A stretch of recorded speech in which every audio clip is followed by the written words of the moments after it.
Stuart, as I said, comes from Bushfire Code and Bushfire Hazard Solutions.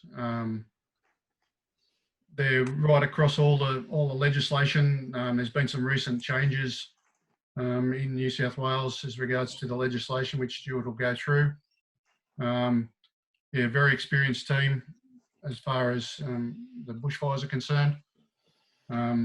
And his presentation, yeah, we had a quick look at it, test run through last week. So I think you'll all find it very informative. Yeah, for the PPE guys, it'll be good to have an understanding that if you're doing a pre-purchase inspection in a bushfire prone area, that yeah, there may be some requirements there that homeowners probably should consider if they're going to be doing any renovation work or any work to the house. Yeah, costs are significantly increased yeah, with the Bushfire Code compliance. Yeah, the litigation guys, look, if there's things that go wrong in a bushfire prone area, house or building, yeah, you'll get a better understanding from Stuart's presentation about the actual requirements. So we'll get Joe. Can you hand over to Stuart?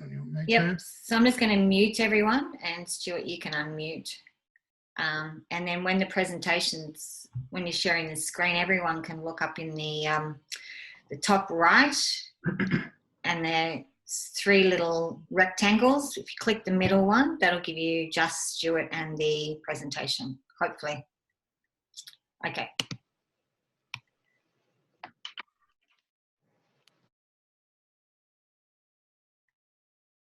Thanks, Mark and Joe. Thanks for the invitation to speak today. I'll just share our screen.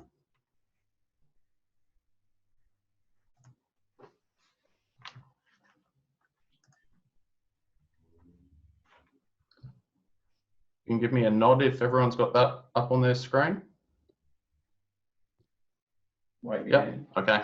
Yep. All good. So yeah, thank you. It's it is a distant memory with this recent COVID-19 situation, but we did have quite an eventful season this year with the bushfires, and as Mark outlined, quite substantial losses.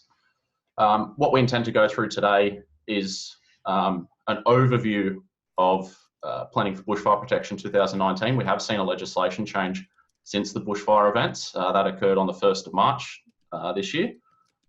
David from our office, the Managing Director, will give you a brief overview of the company and our capabilities. We'll also touch on some observations in the exempt development space in New South Wales. We are primarily based in New South Wales, so the legislation discussions today will be primarily based around our state. Then we'll go through an overview of the bushfire season, this current bushfire season, and a couple of case studies. So one being a good news story, if you will, correct planning and a good outcome as a result of these recent fire events, and another just being an example of when suitable bushfire protection measures aren't implemented into a design or haven't been applied to a construction, then unfortunately the outcome is not good. I'll just pass over to David now, who will just give an overview of building code and bushfire hazard solutions, and then I'll come back and yeah, give the rather dry conversation on planning for bushfire protection and the exempt development step.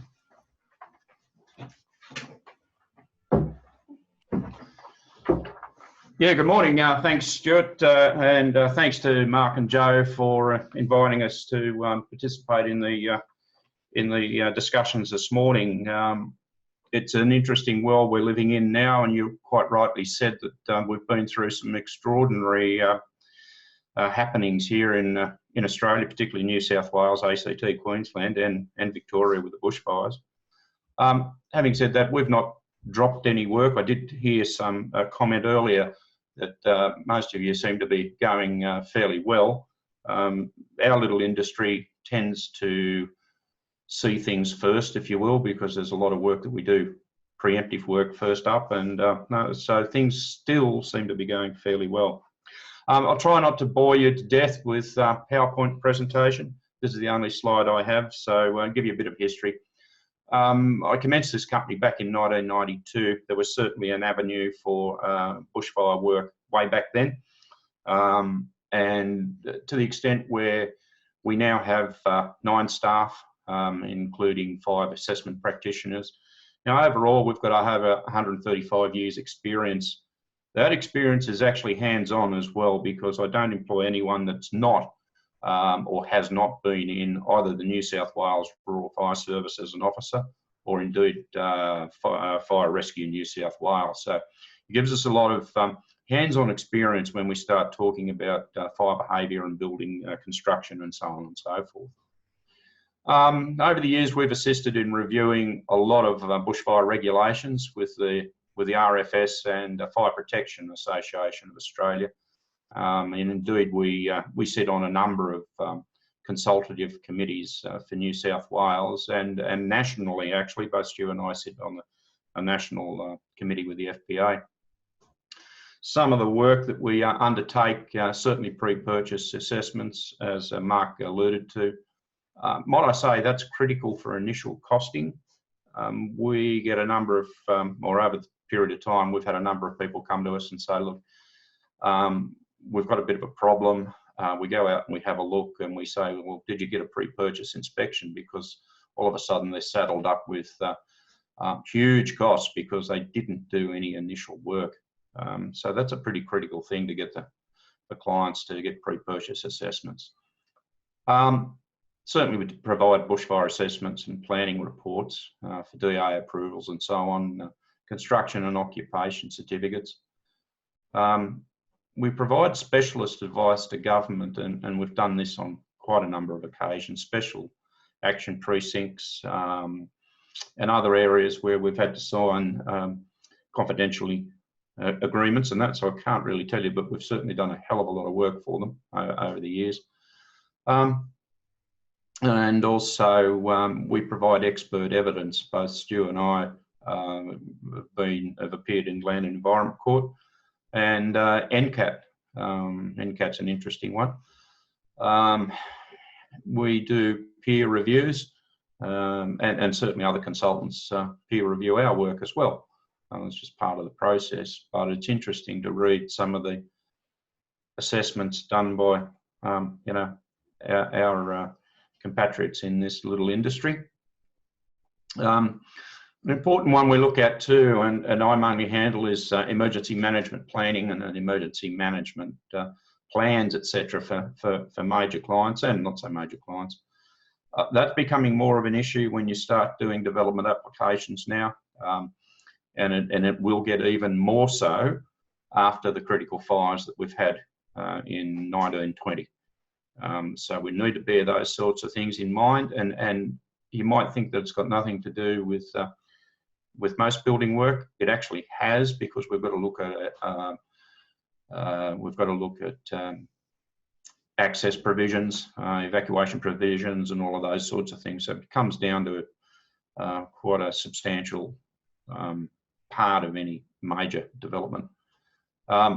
Concept designs for bushfire spray systems. I sat on the first Australian standard, AS 5414. As a matter of fact, our company initiated the whole standard because there was a range of people purporting to have bushfire sprayers that would put out anything at any time and so on and so forth. Well, as you've seen and as you probably know, pardon the pun, that's a lot of crap. So there's things in there that need to be done. The standard itself needs upgrading. It got rushed out after the Victorian fires we had, and that was more of a political thing than anything. So it needs a lot more work, but and I'm told that that's going to happen soon. So there is something out there for bushfire sprayers, believe it or not. We've got a separate team that do APZ work, and that's asset protection zones. So I'm sure we'll allude to those a bit later. And that's simply a fire barrier around any particular asset. We construct and maintain those for a number of clients. And indeed, we subcontract to the RFS because we're registered with them to do those where some persons fail to do them or cannot do them for a number of reasons, financially, or they just don't want to. They get served a notice, and then we'll go and have a look at those jobs. Other specialist work we get involved with, certainly critical infrastructure. Sydney Water's one of our larger clients. and you might not think that there's much there. There's certainly pipes underground, which we're not interested in, but there's also other major issues. All their plants are certainly critical. There's no question about that, sewerage and water treatment. But also, interestingly enough, all the controls that they use. So we look at how they control things, whether they're open electrical cabling type things or pneumatic controls or whatever. And I certainly get involved in those sorts of things on how to better protect them. We all certainly fully insured and that sort of stuff. So before I hand over to Stuart once again to carry on with the rest of the presentation, just a comment on Shane Fitzsimmons. Yes, he has gone to Resilience New South Wales. As we understand, that will be an overarching organisation, if you will, that will look at how to better liaise and operate with all the emergency services, the AMBOs, fire rescue, RFS,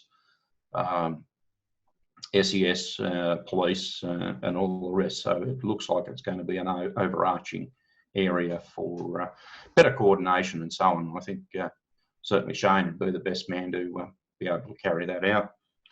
All right, that's all I had. I'm sorry to kill you with PowerPoint and bits and pieces, but with that, I'll hand back to Stuart. Thanks very much, all.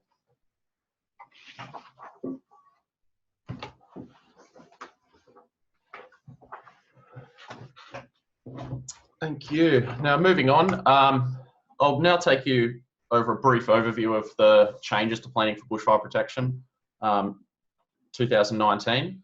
So the previous version was 2006. There have been a number of changes to the document.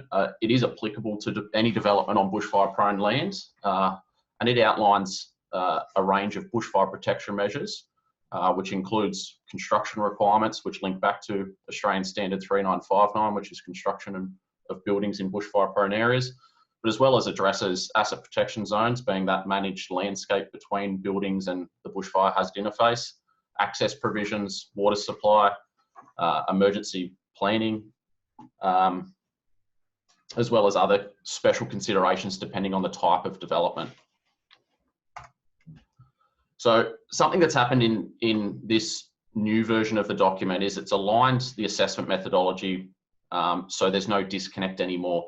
The previous version of Planning for Bushfire Protection, as I mentioned before, came out in 2006. And since then, that document was released, we obviously saw the introduction of AS 3959 2009. So there was a disconnect in the language and terminology between the two documents. That's obviously now been rectified.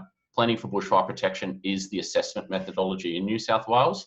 So we put aside the assessment methodology outlined in the start of AS 3959 2018, and we use Planning for Bushfire Protection 2019 to determine the bushfire attack levels. In other jurisdictions, they use AS 3959 as the assessment methodology, and then obviously rolls on to the construction detail in the back of the document.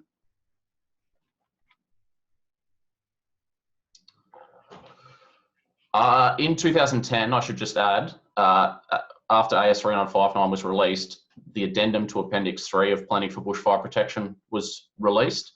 That also outlined additional construction measures, which the RFS identified as deficient, in their opinion, deficiencies in the Australian standard.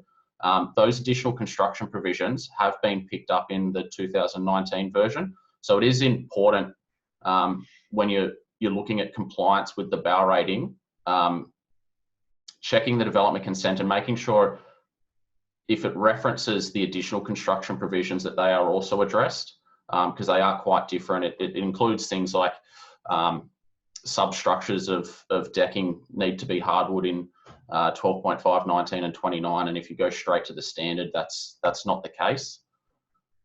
One of the bigger changes in the document is the fuel loads have changed. So the New South Wales Rural Fire Service has received new data, which they believe is more accurate, and subsequently changed the fuel loads. Now, the fuel loads are a key input in determining forward rate of spread, fire intensity, flame length. So these changes do have knock-on effects to minimum required asset protection zones for special fire protection purpose development for residential subdivisions, but also the BAL ratings for building construction.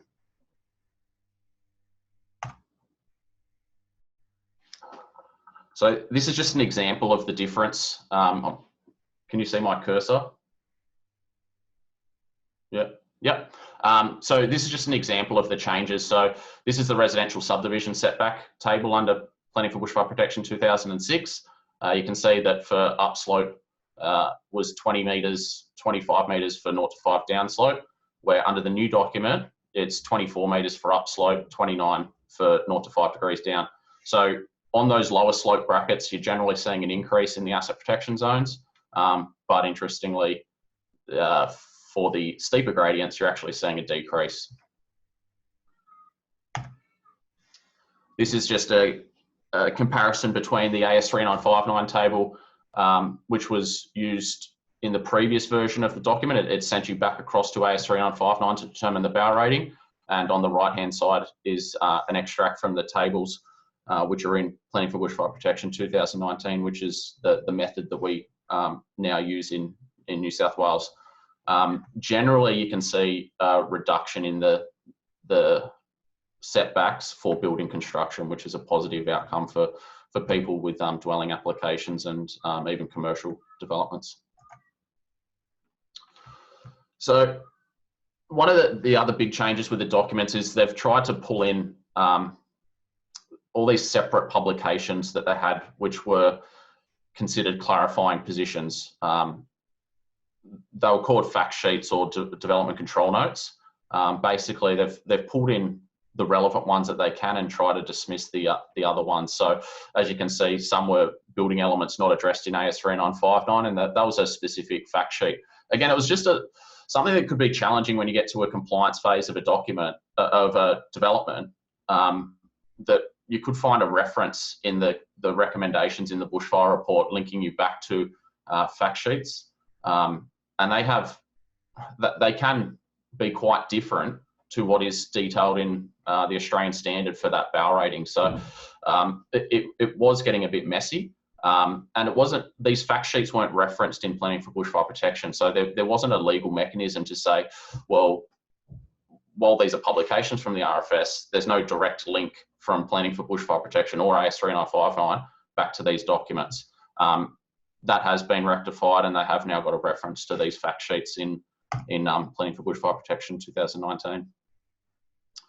Strategic development. So there's a much stronger emphasis on strategic development. So this is where rezoning proposals are occurring, and a land use is being, or a different land use is being proposed over land. So previously, this was dismissed a little bit. The RFS just simply applied the provisions of the future residential subdivision. I'll just use residential subdivision as an example, and basically just said, okay, well, yeah, the site's big enough that it could accommodate the APZs. It could provide the road infrastructure consistent with the document, and therefore, yeah, we'll deal with it when it comes to the development application phase. They weren't at that phase really looking at whether the development was suitable or whether that future land use is suitable in that locality.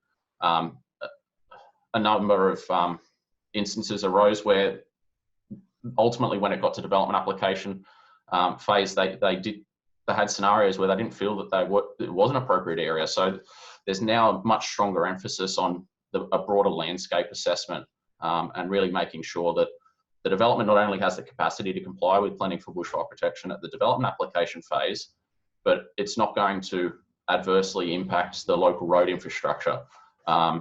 There's not significant fire runs in and putting firefighters and public or new residents at an unacceptable level of risk. Special fire protection purpose development. There's been a number of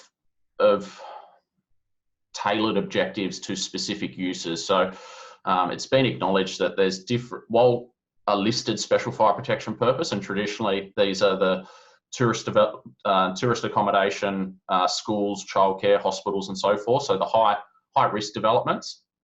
It's been identified that some of them, the characteristics of those development warrant a variation or tailored objectives, such as home-based childcare allows you to apply residential 29 kilowatt APZs rather than the 10 kilowatt APZs, which are far more onerous. So that they have identified these specific types of developments and had varied objectives and performance criteria assigned to them.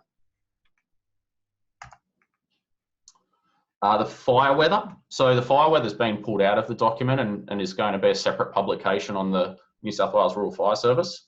I do say is going to be because it's still not on the RFS website. The fire weather is critical to determining not just the bushfire attack level, but the asset protection zones. And it does vary, as you can see from here, from region to region. Landscaping. The landscaping descriptions in the document have been really pulled down to the bare essentials for inner protection area and outer protection area.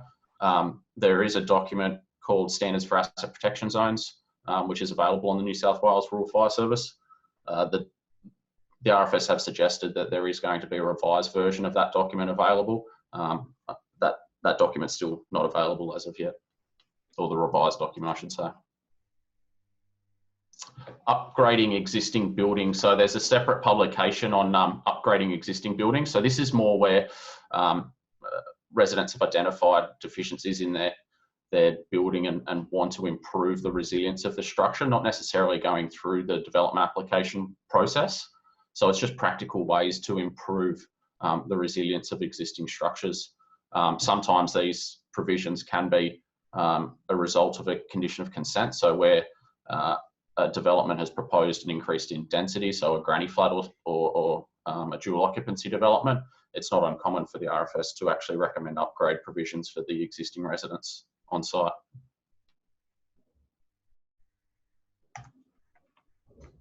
Low threat vegetation, remnants and short fire runs. So there was a discrepancy between AS 3959 and planning for bushfire protection in that AS 3959 identified low threat vegetation. Now, the low threat vegetation was basically vegetation that was isolated, provided very limited fire development period, and subsequently didn't warrant the application of a bow rating. It was effectively excluded. Planning for bushfire protection didn't have any of those provisions in its 2006 version, and now it does. It's aligned with AS 3959 2018 and identified that certain parcels of vegetation are so small and pose such an insignificant risk that they don't warrant the application of asset protection zones, bushfire and other bushfire protection measures, including construction standards. It does maintain a simplified approach for remnant vegetation. So remnant vegetation it still poses a risk, but it's not as significant as what that fully structured complex would present. So it again is limited fire development periods being less than a hectare, or fire runs not exceeding 50 metres toward the building. And what it allows us to do is apply a rainforest structure to that parcel of vegetation, irrespective of its actual classification. So if it was a dry sclerophyll forest, we're still permitted to apply a rainforest structure to determine the bushfire attack level. And that does have a big impact on the end results of the bushfire attack levels for the surrounding buildings. There's also a specialist bushfire design modelling, which has come about from a publication from the New South Wales Rural Fire Service for short fire runs. Basically, yeah, that's specialist modelling that can be done to determine the BOWs and asset protection zones. It does often result in a reduction, but we find it's not as effective as applying just the simplified approach.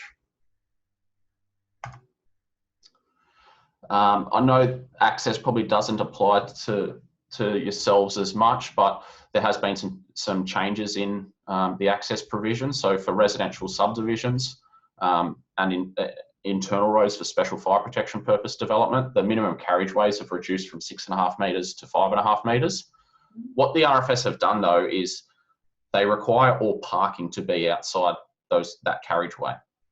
So while it's a reduction, all parking needs to be outside. So that 5.5 metres is always a a trafficable carriageway. There's no obstructions whatsoever. They've provided provisions for additional turning options. So previously it was the turning circles were the only options available. And at a 24 metre diameter, it was quite intensive in terms of land use. As you can see on the figure on the left-hand side, they've now got T and Y turning provisions.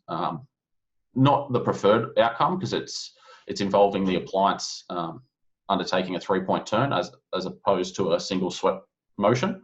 But it's still an acceptable pathway under this new document. And interestingly enough, fire trails have been removed from the document. Now, that's been from a number of considerations. One is cost of maintenance. They've been proposed on residential subdivisions, torrent title subdivisions, where the landowners are just responsible for their block of land, and then the fire trail hasn't had any funding allocated to it. So the maintenance of it falls away, and it really doesn't become an effective access route for attending fire services.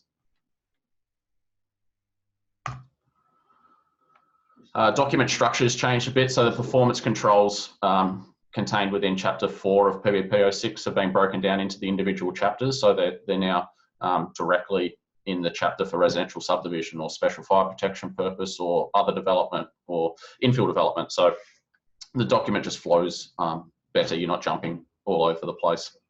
They have included a section on the limitations of the document, acknowledging uncertainties around fire danger index, fuel loads, existing developments, human behaviour. So people just doing the wrong thing, leaving a door open, and by that very act can allow an ember to land inside the building and cause an internal fire and loss of the structure.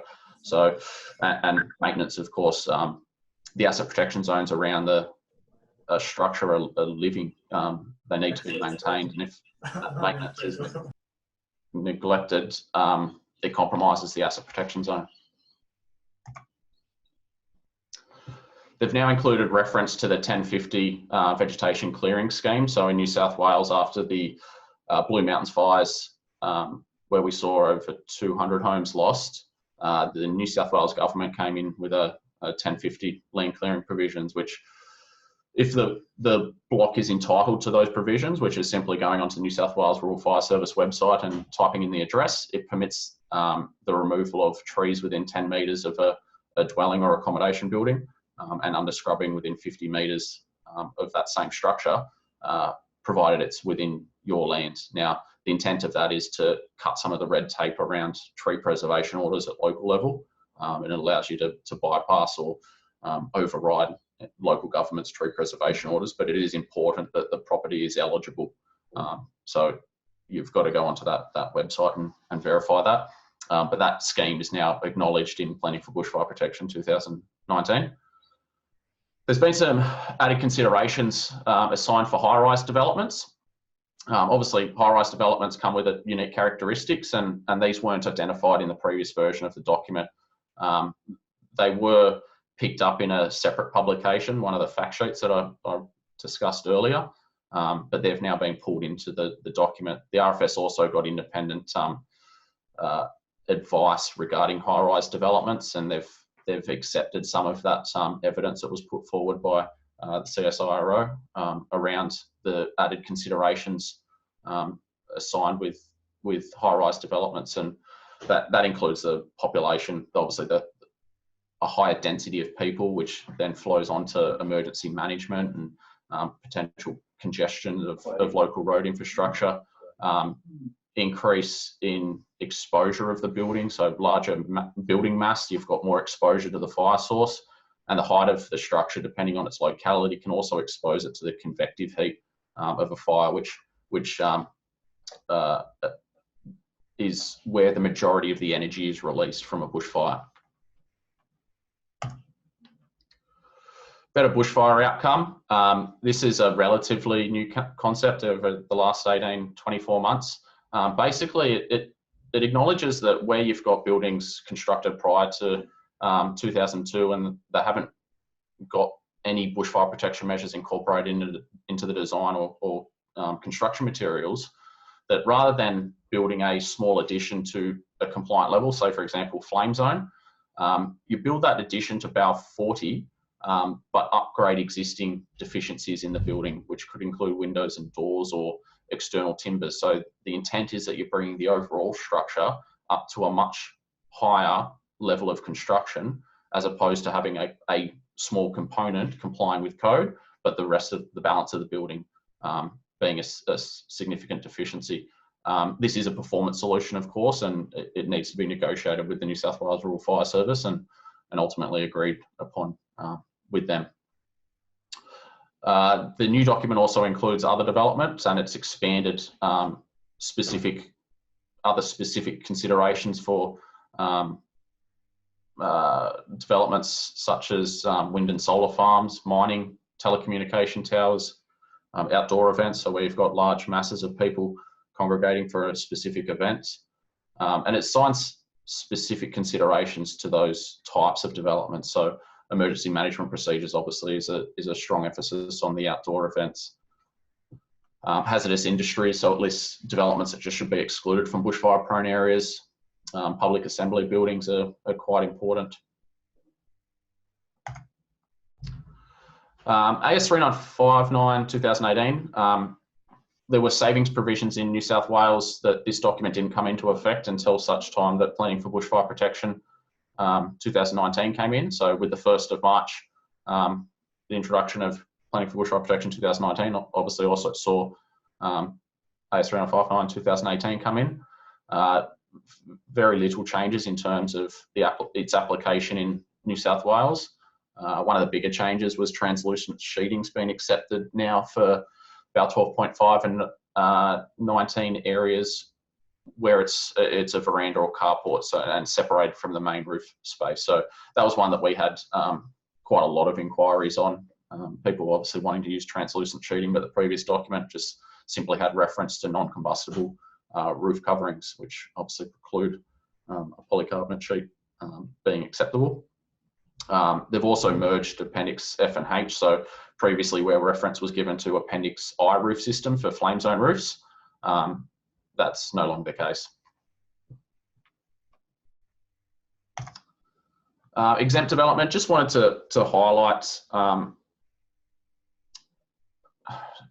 just something that was identified through undertaking work in the exempt development space, that obviously that state environmental planning policy allows you to do certain things and without development consent.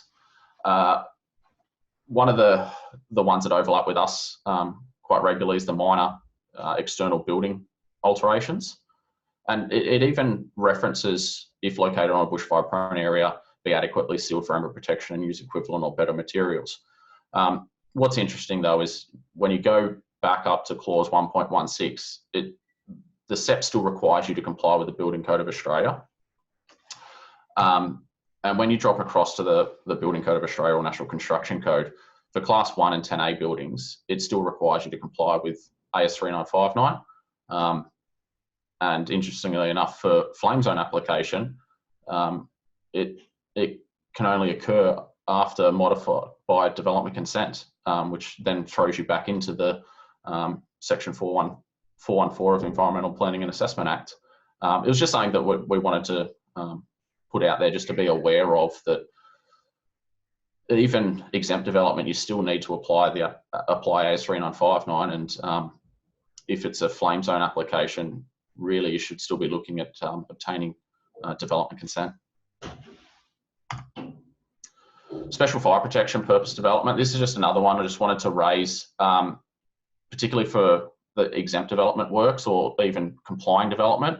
The SEP is a subordinate piece of legislation under the Rural Fires Act. The Rural Fires Act requires development for special fire protection purpose to obtain a bushfire safety authority from the New South Wales Rural Fire Service. So while that process can occur outside council, you can apply direct to the New South Wales Rural Fire Service for a bushfire safety authority. Just need to be aware that does need to occur for designated special fire protection purpose development.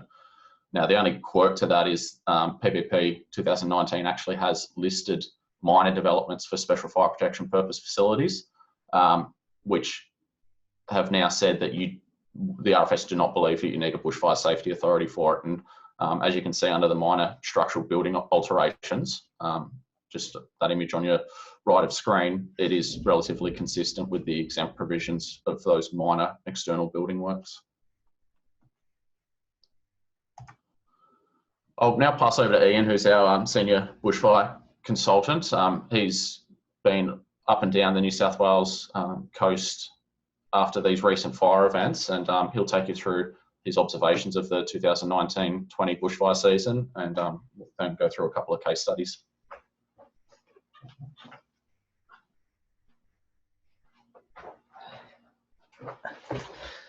Morning, how are we all? Just a bit of an overview. I've done the bulk of the assessment, the physical assessments of the sites that have been sent through, all the way from pretty much New Italy up in the north, New South Wales, down to the Victorian border, and a lot of places in between. I was a member of the RFS for over 35 years. I was captain of a brigade and operations officer of the EOC on the Central Coast or Gosford, major fire events. And just say the comments that I'm going to make on this season are from my observations, and may not be actually what happened at the time of the fire, because obviously it wasn't there, but just on my observations of burn patterns, fire paths, and observations that were taken on site and through surrounding area.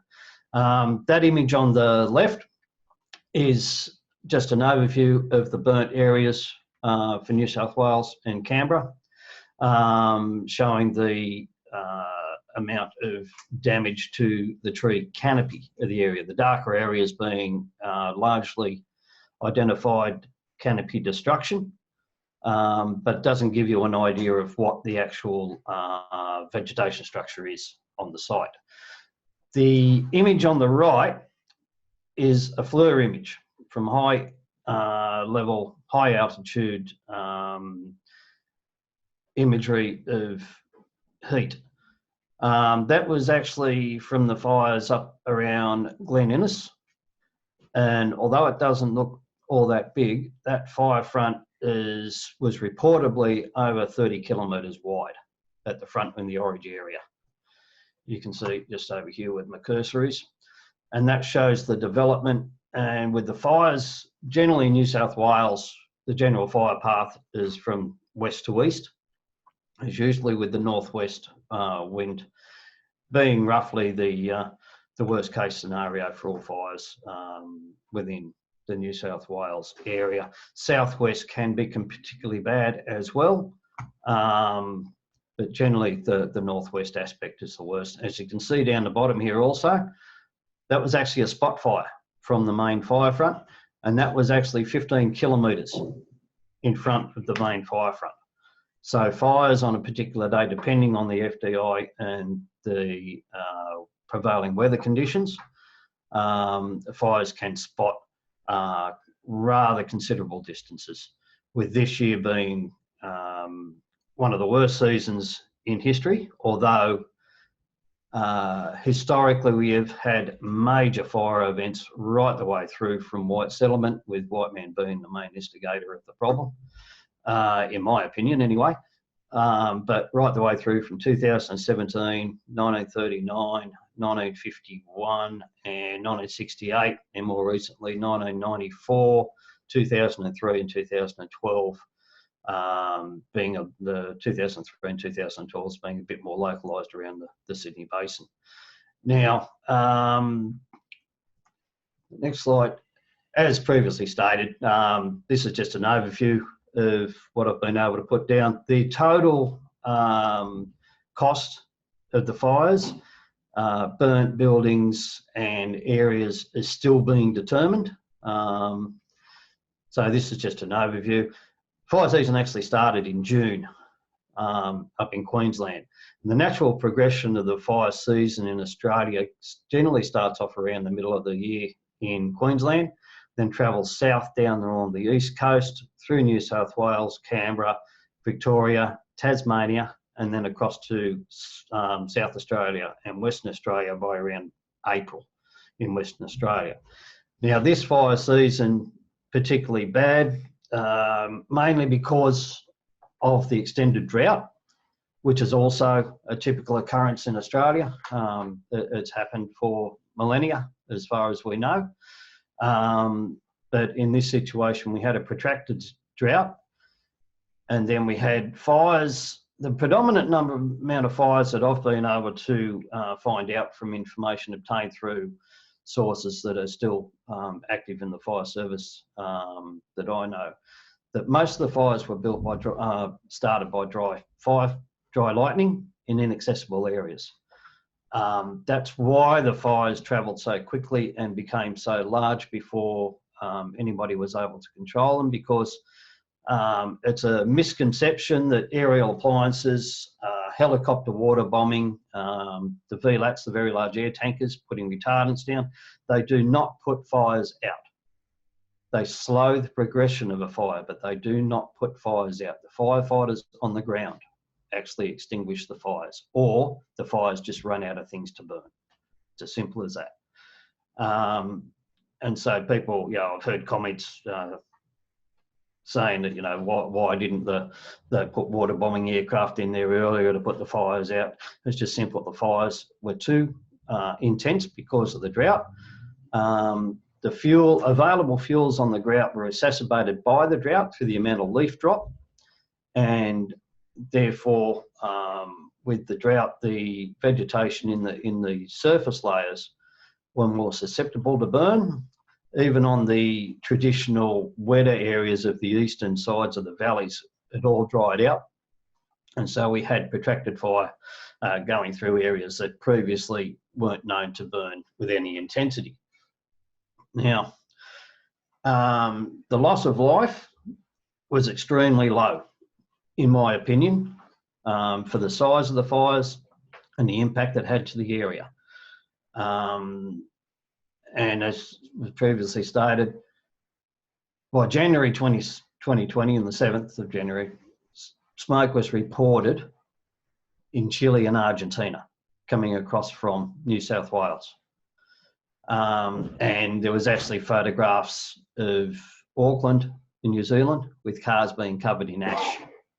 And the sky was orange through the smoke that's going across New Zealand. The same thing happened in the 1994 fires.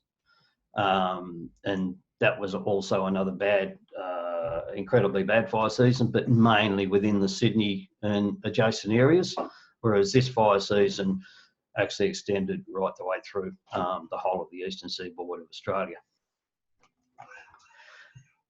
Okay, this is an aerial image of pre-fire at Conjola.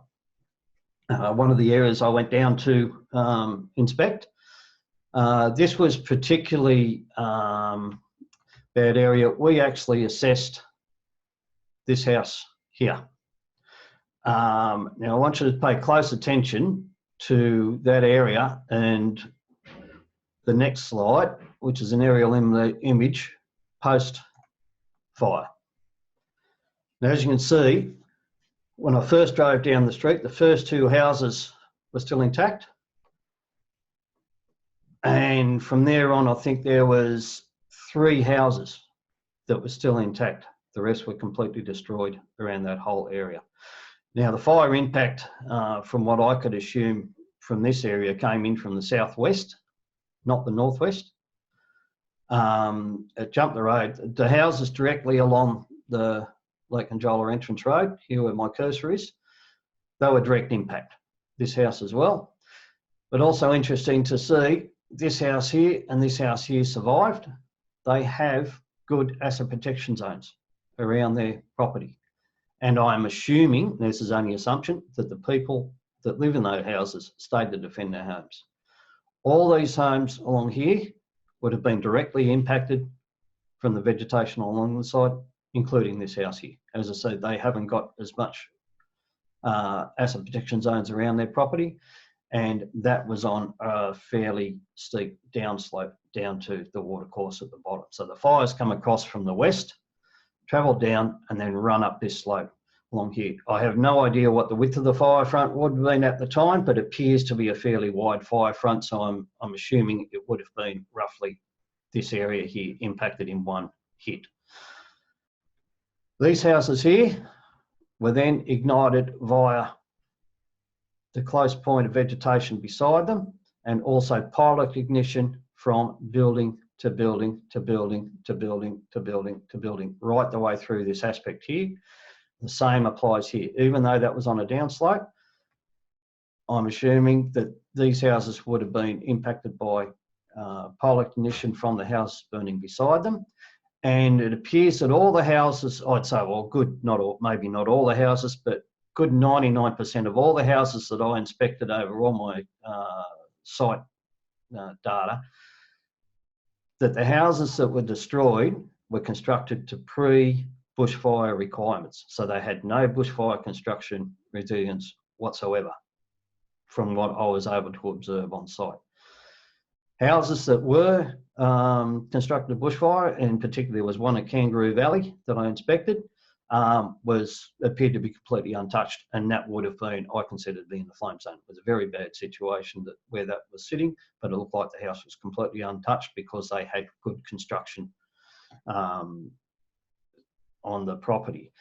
Now, the other interesting thing to note is the area around my cursor here. There's an area of vegetation here, is not backed as bushfire hazard. And our property was not actually identified as being bushfire prone.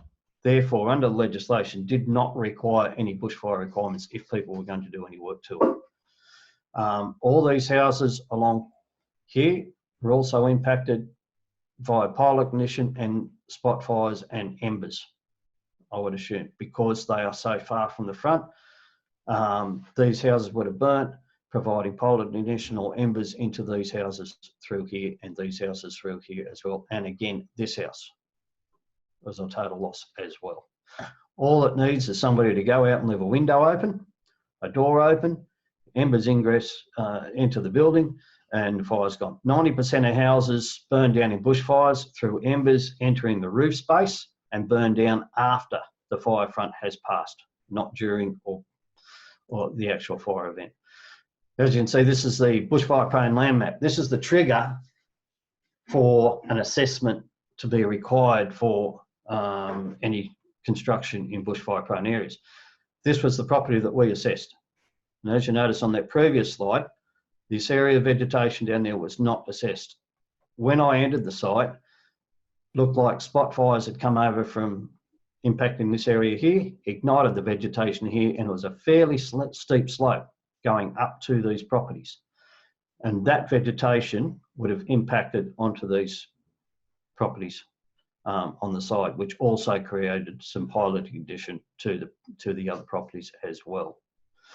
So, like I say, this is conjecture. It was only things I observed on site and just putting my experience of many years of firefighting and watching the progression of fires through that. Here's some effects. Now we're talking about radiant heat. All the bushfire construction levels are worked out on radiant heat exposure in kilowatts per square metre. Now this is a house up in New Italy. As you see, the actual hazard was to the northwest at about 30 metres away. It was reasonably well maintained underneath a fairly substantial canopy of tall trees. But even so, it was pretty much mown grass around it. But as you can see, once I find my cursor, there it is, from the vinyl cladding on the side of the house was only impacted by radiant heat. There was no flame contact whatsoever with the property. And as you can see, everything else in the house is completely untouched except for the heat melting the vinyl. And that is the sort of heat where you will experience during a major fire event or any fire event. It's quite hard to describe what the heat coming off a fire is if you haven't experienced it. But I sort of liken it to you're putting your face about 300 mil away from a 6-burner barbecue on full blast. And that's what the heat exposure from that would probably feel like. I actually had, in one situation, I was at a fire and I had a beard and moustache, and I came out of the fire front and I had no beard and moustache or eyelashes anymore, just from the radiant heat exposure. That is why We don't like plastic cladding in bushfire-prone areas. Hardwoods up to belt 20, up to and including belt 29 are incredibly resilient and create a bit of a heat soak for radiant heat, but of course they are combustible at the higher levels. Here's another situation of ember attack. This photo was taken at the house at Bilpin, if I'm wrong. Dargan, sorry, Stuart. Stuart actually inspected this home, and maybe he might be able to put some observations on exactly that one. That dwelling is actually like a log cabin. As you can see, some re-entrant corners attract the embers, and once they lodge in a location, that's where they start the spot fires and eventually consume the house if unattended. Fire services did attend that site, and they did extinguish that fire, but as you can see, that little re-entrant corner is where the ember lodged and was able to ignite the decking, but also the log construction as well. Oh, okay, thanks, Stu. The photo on the right is from a house that I inspected down in the Southern Highlands. Now, the only damage to this property was a shed out the back was completely destroyed, and this part of decking here to the house and another part over on the other side of the house, which was impacted. When I did my assessment, it was mainly formed and formal gardens around the site with hard to burn species around, and I considered it to be a low risk, very good asset protection zones to the property, and the property was very well maintained. The issue here was the fact they had 2 pencil pines adjacent to this deck here, which was roughly here. You can just see the ash from one here. Roughly where I was standing, and the same on the other side of the house. That 2 pencil pines being highly flammable, ignited through an ember falling onto the ground into the mulch in the garden, which then ignited and impacted onto the decking beside the house. Now, that if the owner wasn't home, that could have entered the house and destroyed the whole home, even though the home is very well constructed, just because of the arrangement of the vegetation close to the house. Now, going back to structure and pilot, what we call pilot condition from house to house, heat travels, fires travel in 3 ways. You have conduction, convection, and radiation. Conduction, which is a straight, like steel heat going up a steel pipe, for example. Radiation is the heat you actually feel on your face, and convection is the heat rising in through air transference. Now, these 2 houses, as you can see here, had very small area between them. The fire front was actually to the right. This house obviously started to burn first, which provided a pilot ignition through radiant heat and or embers to the property behind it, resulting in both structures being destroyed. The same thing here, all the way up this area here, you can see there was houses destroyed on each side, and finally the fire ran out of puff, and either that through change in wind direction, the other houses were able to survive the fire. That's why you'll find in areas people say there might be a line of houses, then one left standing, then another line of houses completely destroyed, and people say, why did this house survive and others didn't? It's a very, very complex result of fire behaviour, weather patterns, wind direction, the construction of the dwellings, the maintenance of the property and maintenance of the dwellings, and whether anybody is home at the time. There's no one size fits all scenario to fire impact. It's a very complex set of natural occurrences and man-made occurrences that form the result of fire impact. And as you can see here, this house was lost, even though there was a reasonable asset protection zone to the side, but we have vegetation lining along the front. This was a deck, apparently. We have flammable vegetation along the front of the deck. Embers fall into that, ignite these through the grass as well, which creates impact onto the deck, and that resulted in the loss of the structure. Same thing on the right. This is down in Cambargo on the south coast. Now everybody, I suppose through the media hype, you've seen the what happened at Cambargo. I think it was a subject of a documentary on the TV. I was quite surprised. I did 4 sites in Cambargo, and I was surprised at my initial inspection of the site, the whole town is surrounded by horse paddocks and grazing land. I was talking to one elderly gentleman local on site who said that in his 86 years of living there, he'd never experienced fire behaviour like that before. Normally the fire comes out of the gullies to the west and they just knock it out with their trailer tankers as it hits the paddocks. They actually slashed their paddocks the week before the fire came through because they knew it was coming. He said, we had 3 weeks of watching this fire come through and we knew it was coming. He said, when it came out of the gully, it didn't stop. He said the wind speed was, he estimated about 80 kilometres an hour. And he said the fire just rolled along the paddocks and straight up and over the top of the road and through the houses. Houses that survived in Cambargo had good asset protection zones and people remained on site to defend their properties. A lot of the properties were lost, and the properties in the town were older structures. The ones in the town, I think there was 5 in the town that were destroyed. To my observations on site, vegetation was right up to the back of the buildings. They were indefensible as far as firefighting was concerned. They had no asset protection zone around it, no defendable space for firefighting operations. And with the size of the fire, lack of fire appliances available to the area, and the fast-moving nature of the fire, there was no chance of saving those buildings. The photo here on the right, as I said, was Cambargo, and again, this structure was completely surrounded by grazed and mown paddocks. There was no forest structure for 300-400 metres around this property. It was impacted by embers falling into the vegetation adjacent to the structure, which then ignited, as you can see, in the close proximity, which then made the glass to fail and into the building or through the roof cavity and destroyed this building on the side, which is the main dwelling. There was also a cabin out the back, which was also in the same situation, which was also a total loss, and the shed out the back.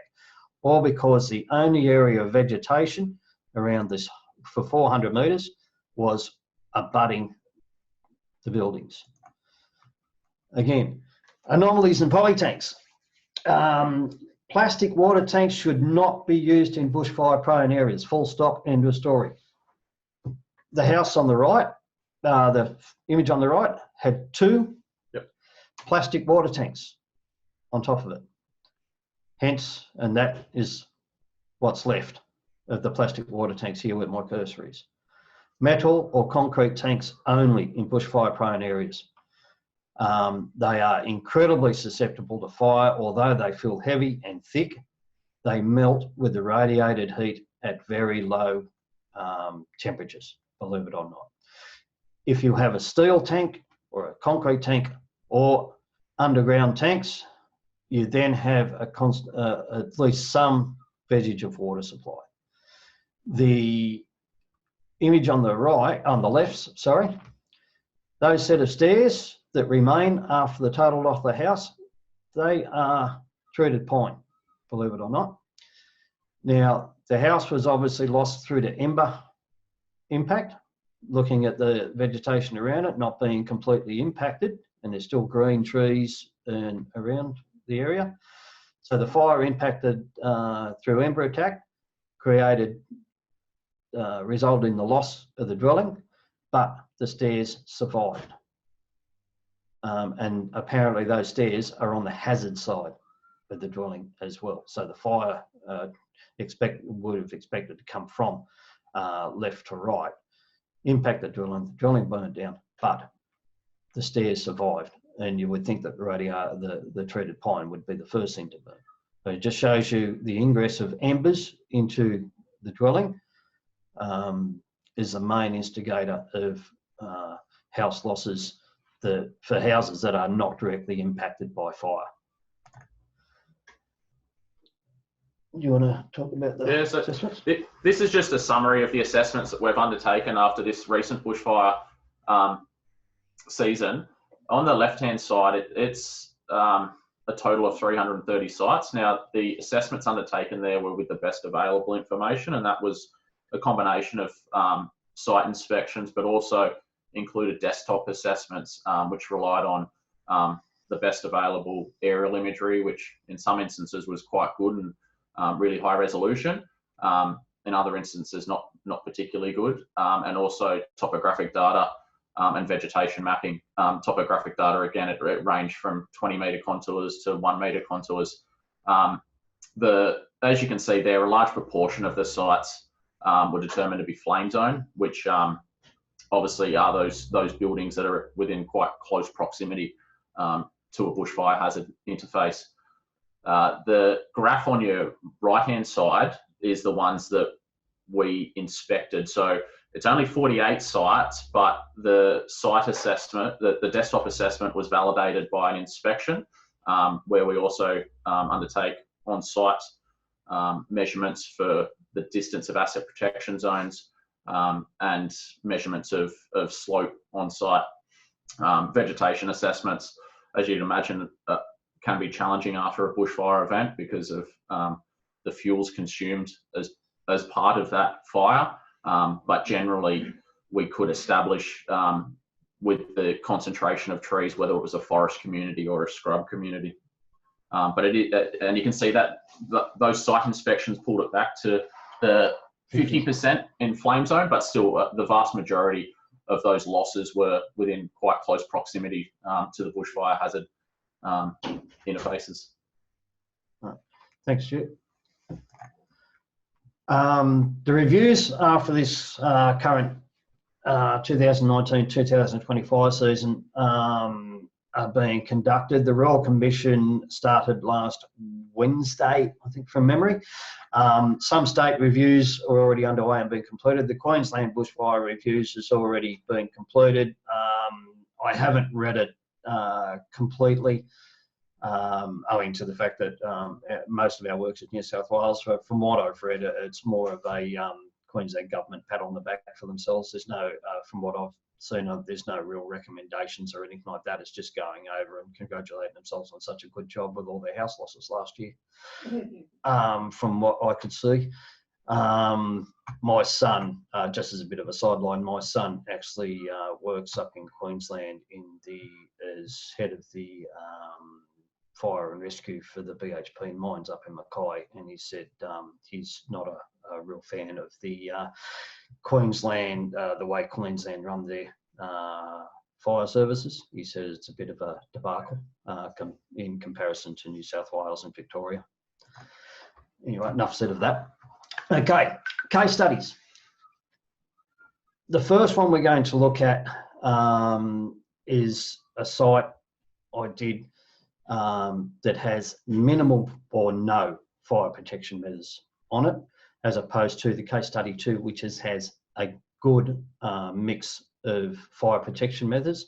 Now, the whole thing, there is no, as I said before, there's no one size fits all. It's a whole suite of measures to provide a bushfire protection. Asset protection zones, landscaping design, defendable space, access for firefighters, and construction and water supply are the main points that we look at as far as bushfire mitigation and protection is concerned to individual dwellings, and whether the person that owns the property is willing to stay and is mentally and physically capable of staying to defend their property. If we can provide a good enough suite of measures for the protection property with a consummate level of construction, the house has a much better chance of surviving, and the people surviving as well. The object of the standard, the construction standard, is not to make houses fireproof. It doesn't. The object is to keep the occupants of the house safe until after the fire front has passed. Nothing is fireproof, particularly in the last fire season where we had fire behaviour that has been some of the worst on record. I was talking to a captain of one of my local brigades on Sunday, who I've known for over 30 years, and he was saying in his 30 years of firefighting experience, he saw fire behaviour during those fires that he'd never seen before. Okay, so this is Glens Creek Road, Nimboida. This is the house in question.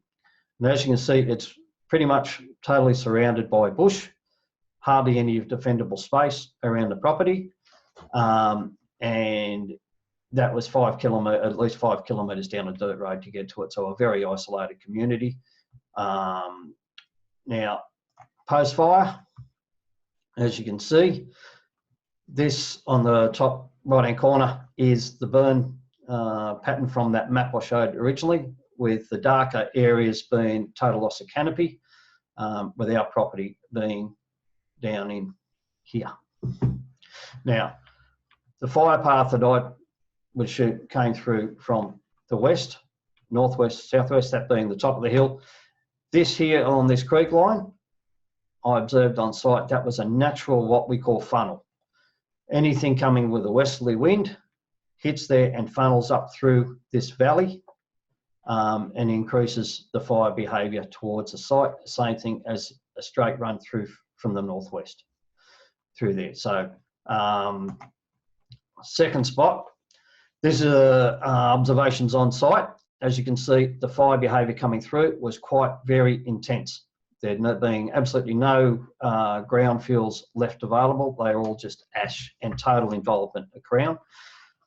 The house was here. It was a 2-storey pole home apparently, and this is all that was left. As you guys that have already done assessments would attest to, there was no defendable space. Access was terrible. Water supply was terrible. And no asymptotic zones around the property at all, as you can see from these. Also, just as a sideline, you see all the movies with cars blowing up with gas bottles and that stuff. Gas bottles do not explode, they vent. If you see a gas bottle on fire, leave it alone. Just wet it down. If firefighter services come, all they'll do, they'll leave it to burn and they'll just cool it down the cylinder and let it burn, because it will vent itself and go out, particularly with your barbecues and stuff like that. So don't be scared of them exploding.